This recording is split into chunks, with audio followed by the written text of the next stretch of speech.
ময়মনসিংহের আইনশৃঙ্খলা পরিস্থিতির সর্বশেষ খবর জানাচ্ছেন সহকর্মী ইলিয়াস আহমেদ। বৈষম্য বিরোধী ছাত্র আন্দোলনের মুখে দেশ থেকে বাধ্য হন শেখ হাসিনা।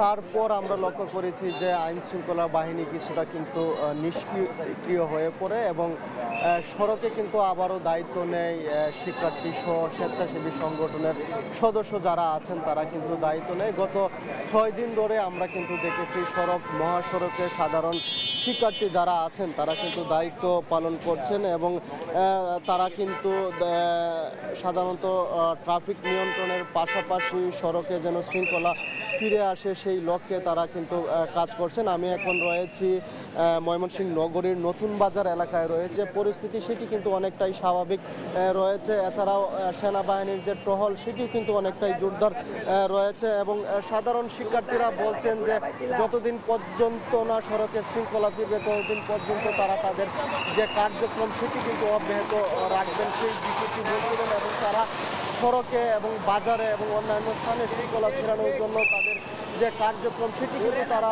প্রশাসনের সমন্বয়ে করে যাচ্ছেন সেই বিষয়টি কিন্তু শিক্ষার্থীরা বলছিলেন এবং শিক্ষার্থীদের এই উদ্যোগকে কিন্তু স্বাগত জানিয়েছেন নাগরিক সমাজের নেতৃবৃন্দরা। সর্বোপরি বলা যায় যে ময়মনসিংহের আইন শৃঙ্খলা পরিস্থিতি অনেকটাই স্বাভাবিক রয়েছে। এই ছিল আমার কাছে ময়মনসিংহ থেকে সর্বশেষ তথ্য।